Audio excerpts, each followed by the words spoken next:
One of the problems that all of us can have is dealing with distractions. All those things that come at us every day that we feel we have to respond to straight away. And the thing is, what you should be doing, as much as there are any shoulds and oughts, is the work that you're really good at, your creative work. That's what you want to be doing. That's the gift that you're giving to the world.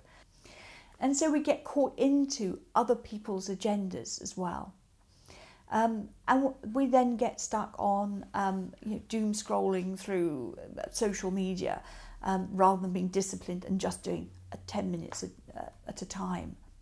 The thing about distractions is that they are a form of procrastination. So they're the things that you do when there's something on the list that you should be doing instead, but you're not getting around to it. So it's very, very easy to go on to Twitter or to Instagram and think that you're being busy, but actually you're just getting away from the thing that you really need to be doing. But again, I've got some little tips that might be able to help you.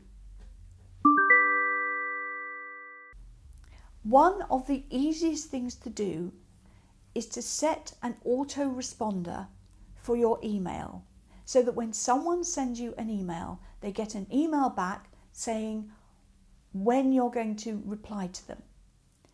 So it could be, I'm in my studio all day and I don't respond to my emails until the evening.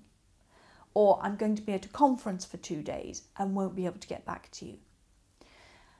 This is really good because it sets up the other people's expectations. They know when to get a response to you. And the truth is, not every email needs a response straight away. But we have this in us that, if someone gets in touch, we've got to get in touch with them back. We've got to let them know we've seen the email. Well, that's what the autoresponder does. And it gives you time to get on with what you want to be doing and to be able to focus on that completely. Because you know what it's like. You get an email, you think, oh, it's just a quick email, I'll do that. By the time you've answered it, the next one's come in. And that's the whole morning gone. So it's about setting your own boundaries and saying, no, today I'm not answering any emails until 5 o'clock. Or you could just say, I respond within 24 hours. You've given them a nice response. Send them to your website if you'd like to look at my work or if you'd like to read my blog. And then you can respond in your own time and also when you've had time to think through the answers. One of the things that can be very difficult if you're working for yourself and you're on your own the whole time working is you put things off, you procrastinate. And something which I was doing during lockdown, which I found incredibly useful, was to get an accountability buddy. And the way this worked was we were working in our 2 different offices doing completely different work, but we would check in with each other at 10 o'clock in the morning, usually a Monday morning. We'd spend 10 minutes just having a social chat, and then we would tell each other what we were going to do in the next 90 minutes.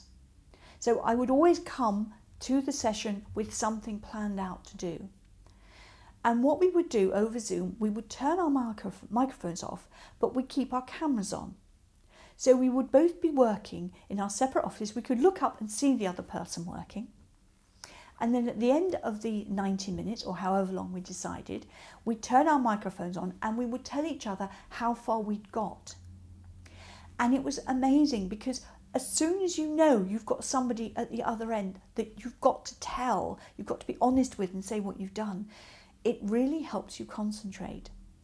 And it's a very easy thing to do. Now that was over Zoom, but if you're in a studio with other people, there are other studios around, you could even do something like, maybe once a month you all come together and you do your accounts at the same time, or you're all working on your particular projects around a table. So you have kind of the interaction, the banter, but you all have to say at the beginning what you're going to be doing in that and how far you want to get along in that session. And you have to answer at the end. And it's a very, very good tool to stop procrastination.